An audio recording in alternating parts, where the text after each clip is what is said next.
El gusto de recibir al ingeniero Martín Cristiani, de Cuatro Huellas, en Coronel Suárez, provincia de Buenos Aires. Cuatro Huellas se inició como un establecimiento filotero de hacienda propia y con servicio para terceros, es decir, también con servicio de hotelería. Después dio un paso más allá y, bueno, dio el servicio de carnicería, de la venta al público, tratando de ver cómo se agregaba valor a esa hacienda que se producía en los corrales de engorde profesionales, y estamos en contacto con el responsable de todo eso, el ingeniero Martín Cristiani. Martín, gracias por recibirnos en este primer día operativo del año. Bienvenido y que tengas un próspero 2022, vos, toda tu familia, todo el equipo de trabajo. ¿Cómo estás? Qué bueno, gracias Silvio, gracias por este contacto. Un fuerte abrazo para todos ustedes allá. Acá estamos, ya iniciando este 2022. Qué rápido que pasa todo, por Dios. Se pasa todo Increíble. volando. Bueno, ¿cómo Sí, fueron las sí, sí, ventas sí, de sí. la carne, hablando de Cuatro Huellas, esta posibilidad que tienen ustedes, no solo de engordar haciendas, sino también de volcar el producto para la venta al público? ¿Cómo fue la venta en las vísperas de las fiestas este año? O el año que pasó, Fue, ¿no? los comentarios que, digamos, los que nosotros notamos es que fue muy tranquilo, bastante más tranquilo las primeras semanas de diciembre.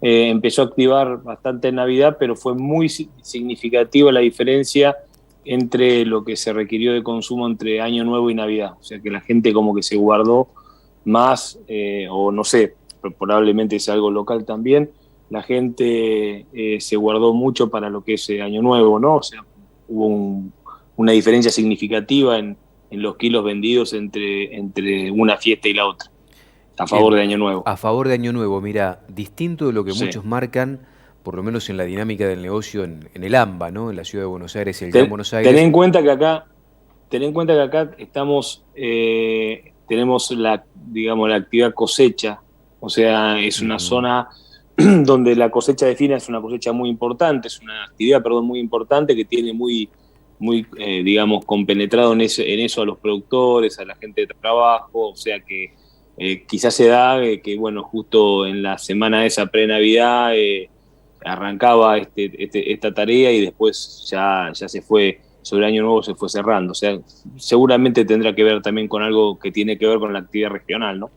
Te distraigo un poquitito de la charla y te pregunto, porque vos me metiste ahí, ¿no? ¿Cómo vienen los rindes en aquella zona que es tan característica para la producción de trigo y cebada?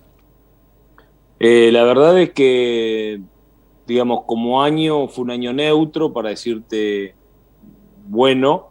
Sin embargo, por ejemplo, lo que es el cultivo de cebada, que es lo que nosotros, por ejemplo, más hacemos, hemos notado un importante daño en heladas, ¿no? En heladas, hubo una seca en el momento de implantación de los cultivos de 2 meses sin llover, que realmente eso generó que el stand de plantas no fuera el adecuado, así que la combinación entre stand de plantas y algo de bajo peso de grano, y ha generado una reducción, sobre todo en el rinde de cebada. Los trigos, hay trigos realmente muy buenos y trigos en lotes más someros, en lotes más complejos, más complicados, o sea, de menor profundidad de suelo. Los trigos sufrieron un poco más. La cosecha no va a ser una mala cosecha, pero nosotros, por ejemplo, en lo que es cebada, en nuestra empresa tuvimos un rendimiento total del 60% del año anterior. O sea, 60%. 60% menos que el año anterior. Es decir, que es una merma importante. El año anterior había Oh. sido muy bueno para la final. ¿Y rendimientos promedio tanto de trigo como de cebada? ¿Por dónde andan esos números? Acá los rendimientos, o sea, acá de trigo estás hablando en un rendimiento de promedio de, no sé si el partido va a llegar a los 3.500 kilos. Ujú. La cebada, ponerle más o menos parecido, trigo 3.500 kilos la cebada. Pero es muy variable. Vos acá tenés una zona geográfica con variaciones de profundidad de suelo, digamos, de características de potrero que realmente hacen diferencias significativas entre productores o entre zonas, ¿no? Pero más o menos yo creo que va a ser una cosecha que esté ahí, rondando los 3.000 kilos, Ujú. Te llevo, promedio general. te llevo otra vez, te pongo otra vez en el corral de engorde profesional.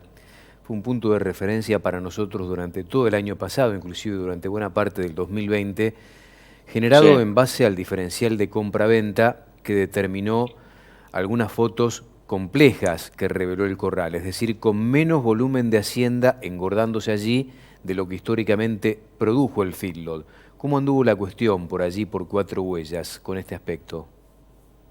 No, nosotros lo que mantuvimos, como te lo he dicho en conversaciones anteriores, la política es la de no enrollarnos con el negocio, ¿no? O sea, y no enrollarse con el negocio significa comprar lo suficiente como para mantener las operaciones en marcha, porque a uno lo que le interesa es no salir de un sistema productivo Ujú. que conoce que tiene sus personas, que tiene sus integrantes, que tiene su maquinaria, su inversión, su proceso, y aparte que además está apalancada hacia adelante con lo que es la cadena de valor de poder llevar un producto calificado a las góndolas, ¿no? Entonces nosotros como política lo que tomamos este año fue directamente no salir de una cantidad de hacienda determinada que anda para nosotros en el 50-45% de ocupación de nuestros corrales. No hemos ampliado siempre en los años anteriores, te estoy hablando sobre todo en la década del 2010 al 2020, nuestra política había sido la de ir ampliando corrales, ir ganando tamaño de estructura para ir diluyendo costos por economía de escala. Eso, por supuesto, que ya a partir del gobierno de Cambiemos, mitad del gobierno de Cambiemos, dejamos de hacerlo y empezamos a justamente a achicar, y hoy estamos con un establecimiento que no está creciendo en términos de escala o de cantidad de cabezas procesadas. Estamos incluso manteniéndonos, yo creo que si el número nos está dando un 45% de ocupación respecto de lo que es nuestra capacidad instalada máxima, ¿no? Y haciéndolo adrede, ¿no? Porque no Ujú. se puede operar a pérdida en un negocio que tiene una brecha significativa que ya hoy, por ejemplo, ni siquiera la recría la cubre, ¿no? ¿Cuánto propio y cuánto de inversores en ese 50 y esquema? 50, Mitad y mitad. 50 y 50, sí. Sí. Pero los inversores que hemos tenido antes se han retirado. Yo creo que, digamos, una de las cosas que empujó la economía del feedlot hacia adelante en la década del 2010, 2020, fue que la cadena se metió, o sea, la cadena de valor de la carne se metió en la producción de adelante para atrás. No sé si me explico. O sea, Ujú. fue la industria, fueron la industria, no la industria, sino los operadores del mercado, que son los matarifes, digamos, algunos consignatarios, digamos, la cadena Se comercial integran hacia atrás ellos. se integraron hacia atrás. Fue algo que Eh, nosotros como productores, o digamos específicamente, eh, no, creo que no lo manejamos bien. Si uno tuviese que hacer una crítica al sector de la ganadería intensiva, creo que esa sería algo que habría que replantearse, ¿no? Creo que no lo manejamos bien, porque creo que dejamos intervenir, pero está bien, ¿no? Es la libre ley del mercado y está bien que ujú. así sea, pero dejamos intervenir aún fijando precio de los valores por los cuales se puede llegar a producir un gordo, y vos lo sabés muy bien porque hay, digamos, hubo establecimientos filoteros de hotelería que sufrieron mucho estas circunstancias.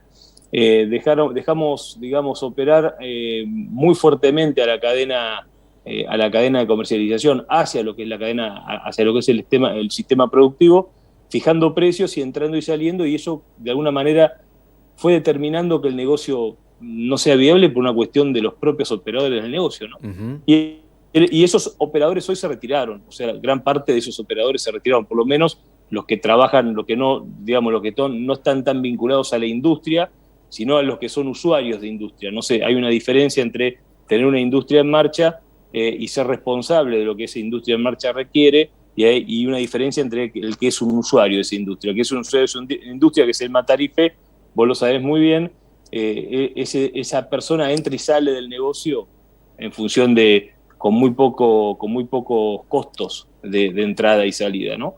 La industria no, y lo mismo que el feedlot, que requiere de procesos productivos continuos y que requiere de armarse una escala que le permita temperar los costos.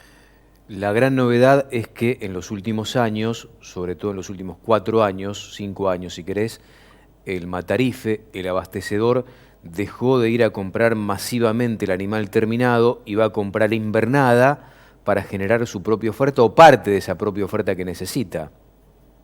Por eso te lo digo, eso es lo que nos pasó, que dejamos entrar en el negocio, pero no está mal haberlo hecho, no estoy haciendo una crítica, No, estoy forma haciendo un parte análisis de las descriptivo alternativas de que los... ofrece el mercado. Claro, O se toma o se claro, o sea, deja. dejamos entrar en nuestros establecimientos a gente que en definitiva nos puso las variables más en contra, o sea, a los que somos productores natos, ¿no? Ujú. Y entonces se da esa situación, donde vos tenés gente que empuja por el valor de la invernada, discutiendo cuál es el valor después del kilo producido o de la venta de alimento en el establecimiento de hotelería, y después también limita un poco al tener ellos esa espalda de poder ofrecer Hacienda en el mercado, de poder satisfacer sus requerimientos en términos de que ya tienen la cantidad de Hacienda encerrada, también trabajaba un poco sobre el precio a la hora de vender, ¿no? Ese Ujú. operador hoy yo lo veo menos. No estoy muy, digamos, no sé, tendría que hablar digamos, no sé qué opinión tenés vos o con los colegas que has hablado. Yo acá en la zona en la zona de nuestra, a ese operador lo veo menos. O sea, también el impacto de la distancia de los fletes es importante, los Ujú. costos operativos. Nosotros estamos a 560 kilómetros de Buenos Aires, de la plaza. Eso también, de alguna manera, eso más que no es una zona de gran producción de granos, como sí lo es en las zonas que están en cercanías al entorno del maíz y sus subproductos, también te genera un ruidito al respecto de que los operadores vengan acá o no vayan a una zona más interesante desde el punto de vista de los alimentos y de los fletes, ¿no? Sí, lo que yo estoy viendo, y después vamos a hacer una pausa y vamos a seguir conversando en esta materia, ahora sí te doy mi opinión, es que los grandes establecimientos que brindan servicio de hotelería captan todo tipo de inversores vinculados con la industria exportadora en mayor Tal medida cual. y con matarifes y abastecedores. Y por eso estamos viendo también un animal cada vez más pesado saliendo de esos establecimientos, porque la industria exportadora cuando va a reponer lo que busca es un novillito que va entre los 250, 260 kilos de piso hasta 300, 320 kilos. Tiene que ser un animal nuevo, pero recriado para sacar un Uh-huh. novillo. Y después tenés al matarife, al abastecedor, que es más elástico en esa demanda, que puede posicionarse de acuerdo a cómo va el mercado, a cómo está el precio en definitiva, sobre una ternera, una vaquilloncita, o un animal o un lote macho y hembra que puede ser un poco más accesible en materia de precios, porque después también te quiero preguntar cómo cierra el negocio cuando un inversor va a buscar un ternero de destete y lo paga en promedio alrededor de 330 pesos. ¿Me haces la cuentita? Te dejo pensando y en un minuto me la respondés. Dale, cómo no. Dale. Seguimos compartiendo esta mañana de lunes de Mercado Visión con el ingeniero Martín Cristiani de Cuatro Huellas, allí en Coronel Suárez, provincia de Buenos Aires. Martín, si yo compro hoy un ternero promedio 330 pesos de 190, 200 kilos, macho, y lo llevo a un corral para engordarlo entre 90 y 120 días, ¿qué resultado tengo si después vendo ese ternero al valor máximo del consumo liviano, que ronda los 260, 265 pesos de acuerdo a los últimos negocios en el mercado de Liniers? Pensá que ya tenés 14.000, 15.000 pesos de brecha de pérdida digamos, de pérdida de valor por diferencia de categoría, ¿no? Ujú. Entre el valor del invernal y el gordo. Con eso entrás. Y después tenés esos 100 kilos que le producís, 120 kilos, 130 kilos, que le producís en el establecimiento con un maíz que hoy no sé si lo conseguís en la zona a menos de 20, 21.000 pesos puesto en el campo, ¿no?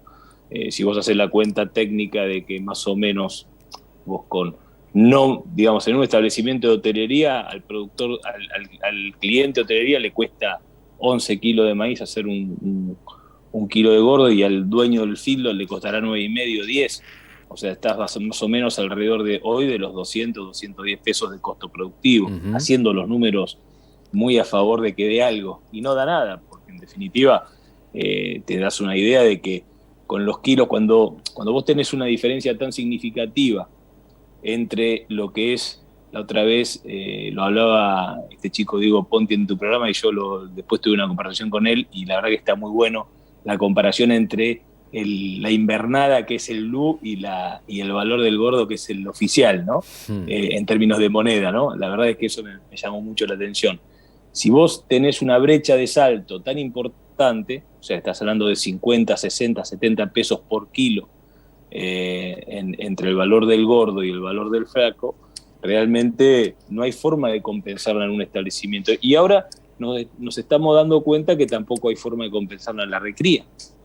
Y no hay forma de compensarla en la recría porque la recría todavía tiene más ajuste biológico que el feedlot, porque en la recría vos dependés de la lluvia, dependés de la producción, digamos, de la fotosíntesis, dependés del pasto, dependés del manejo, y eso realmente también te genera que no siempre los resultados sean exitosos. O sea, recordemos que hacer una recría no es soltar un ternero al campo y dejar que eche hueso nada más, o sea que hay que hacer otro tipo de cosas, ¿no? No, la aspiración de la recría en este contexto es que te dé 600 gramos aproximadamente por día de ganancia diaria ese animal. Sí, correcto. Pero llega el momento en que te encontrás con la situación de que tenés que encontrarte con ese animal que tiene que entrar al establecimiento de engorde, y cuando entra al establecimiento de engorde vas viendo cómo se te arrima la muralla de encontrarte contra el valor del gordo y la cuenta que no te da. Entonces, cada vez que te encontrás con una jaula para vender, sabés que en realidad lo que estás asumiendo es, en lo que arrancó como una compra en términos de refugio de valor, luego se termina transformando en, digamos, un negocio que por ahí a moneda, digamos, en términos de carne, por ejemplo, poner en moneda de carne, los quebrantes no son tan grandes, pero es complejo. O sea, es complejo, digamos, y creo que digamos que de alguna manera el mercado está ajustando. Esto que vos decías antes, ¿no? Se está yendo a un mayor peso de carcasa, se está yendo a un mayor tamaño de entrada al feedlot, a un animal más pesado de entrada al feedlot. Este modelo que vos me decías, el de los 190 kilos de entrada al feedlot con 90 días de encierre, es un modelo que yo creo que ya no va más. Hoy está perimido eso, Hoy el que está sigue haciendo eso es vos el que revela la ocupación de un 20, un 30%, que son los establecimientos más pequeños, o la desaparición para el negocio productivo de esos establecimientos pequeños que ya están mirando para otro lado. Bueno, por eso te digo, fíjate cómo se fueron cambiando cómo se fue, el negocio se va modelando para el lugar donde las pérdidas sean menores, ¿no? Claramente, vos fíjate, imaginate hace, no sé, 8, 9 años, 10 años, entrar un ternero recién destetado al pie de la madre, entrarlo a un corral era una cosa absolutamente lógica. Digamos, un ternerito de 180, 190, 200 kilos para sacarlo en 320, 330, 300 kilos. Hoy eso es inviable, absolutamente inviable. O sea, es lo que te digo, no hay forma de que aún esos animales jóvenes, muy chicos, que son muy eficientes desde el punto de vista de la conversión, puedan compensar la diferencia de brecha. Y vos, Martín, decís que esa diferencia de brecha... Perdóname una cosita. Esa diferencia de brecha, Silvio, no se da en animales, no se da tan significativamente en animales de 280, 290 kilos de compra. Sí. Porque sabés que en esos valores no llegás a los 300 pesos hoy el kilo de compra. Entonces es como que vos, entrando más pesado en el feedlot, bajás un poco el tema de la brecha, incrementa el costo productivo dentro del establecimiento, porque ese animal es menos eficiente desde el punto de vista del uso del alimento, pero el quebranto es mucho menor. Aún quebranto, porque aún vos estimás que hay quebranto comprando un animal de 280, 300 kilos, alrededor de los 280, 290 pesos, ¿no? Yo no sé si decirte quebranto, la palabra quebranto es muy dura, por ahí me equivoqué y pido disculpas. Yo creo que más que quebranto, ahí hay que ponerse en qué lugar de la cadena estás, o sea, qué tenés que abastecer, dónde está puesta tu cabeza, o sea, tenés... Algunos de los inversores que llevaron ese animal tienen revancha porque después tienen otra alternativa de negocio. No termina su negocio cuando lleva ese animal a la planta de faena, sino que empieza su negocio allí por ahí. Por eso te estoy diciendo, depende de dónde estés posicionado, ¿no? O sea, digamos, de cuál sea tu... Lo que está quedando claro es que el feedlot en sí mismo, y esto te lo digo como feedlotero que ha trabajado, este es el primer año que estoy entrando, después de muchos, de que ya no estoy ni siquiera en la comisión directiva de la Cámara, sí en la Cámara de feedlot, pero te da una visión linda porque te da una visión un poquito más desde una visión más de campo del negocio, una visión más de afuera, no tan involucrado con la guerra, la lucha de trabajar eh, específicamente para el sector. Lo que uno ve es que la actividad feedlot es una actividad que sirve para hacer que los engranajes se muevan, ¿no? y giren, es una actividad intermediaria. Y está bien que así sea, es una herramienta que se tiene que adaptar, que como una actividad pura es muy compleja de seguir si no tenés las patas muy fuertes, que son el tema del alimento o el tema de estar en el proceso por encima, digamos, en lo que tiene que ver con la comercialización terminal de esas haciendas y un negocio industrial, por así decirlo. La actividad feedlot se termina transformando en una herramienta de intervención en la cadena. Por eso que hablar de quebrantos o no quebrantos dentro del feedlot también tiene que ver en quiénes son los actores, Claro. ¿no? Que tienen ese tipo de actividad. Es una casa consignataria, es un Claro, establecimiento industrial exportador. hay que empezar a ponerle otra palabra al proceso feedlotero, que es estrategia. ¿Quién asume la Exactamente. estrategia de esa herramienta para hacer determinado tipo de negocio? Y te hago la última en función de que vos estás de los dos lados del mostrador, porque el sector viene diciendo, vamos camino en las próximas semanas, ya estamos en el 2022, entre fines de enero, principios de febrero, marzo, si querés estirar un poco más los plazos, vamos camino de un conflicto oferta-demanda que va a traer ruido en el negocio. ¿Vos la ves? O sea, vos decís que no haya cantidad de hacienda Sí, encerrada de calidad como para abastecerlo. sí. Sí, por supuesto. Sí, sí, la veo. La veo porque no hay incentivos. O sea, digamos, vuelvo a repetir, a vos te está faltando, te va a faltar todo lo que es el productor, digamos, mixto, que tiene un feedlot de terminación, un feedlot zafrero, te falta porque no tiene incentivos, o sea, no tiene incentivos para producir. Hoy los operadores que están trabajando en la cadena son los que tienen mecanismos muy aceitados, de mucha escala, y encima están subocupados, muy subocupados. Así que yo creo que sí, que puede llegar a darse alguna situación de compromiso en donde nos falte ese producto de calidad que era el que el feedlot te puede dar, ¿no? Te puede dar rápidamente. Habrá que ver cuáles son las consecuencias de esto que evidentemente se va a dar porque todo el mundo que está en el negocio lo dice, lo ve. La última, ahora sí. ¿Qué crees que va a pasar con el negocio de reposición en esta nueva zafra que aparentemente se va a anticipar por la cuestión climática? ¿Qué suponés que va a seguir ocurriendo con el negocio? ¿Mucha demanda y a partir de esa demanda el diferencial que estamos teniendo entre gordo y flaco? No, yo creo que si hay un adelanto puede llegar a haber algún tipo de sobreoferta más anticipada, por así decirlo, y eso puede, digamos, empujar un poco los precios, no empujarlos, sino sostener un poco los precios que no se sigan disparando hacia adelante. Ujú. Pero la verdad es que lo que ha pasado con la invernada en los últimos años no tiene ningún tipo de racionalidad. O sea, si vos lo comparás la invernada respecto de para qué la utilizás, la verdad es que lo que pasa con la invernada no es analizable. Es un refugio de valor en los últimos tiempos. La gente del sistema quiere quedarse en Hacienda y se queda en Hacienda y digamos, su apuesta de más largo plazo es la que le da más estabilidad.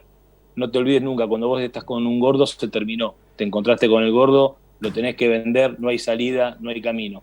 Cuando vos estás digamos, comprando una invernada o estás reteniendo una invernada que también permite incrementar su valor, lo que estás haciendo es tirando la pelota para adelante, ¿no? Y quedarte refugiado en lo que conoces, que es la carne. Te mando un fuerte abrazo, te deseo un próspero 2022. Martín, un placer como siempre charlar con vos y compartir estas sensaciones y realidades que va dejando el negocio de ganados y carnes. Abrazo a la distancia, amigo y colega. Un gusto haber arrancado el 2022 con ustedes, Silvio. Un saludo para todos por allá.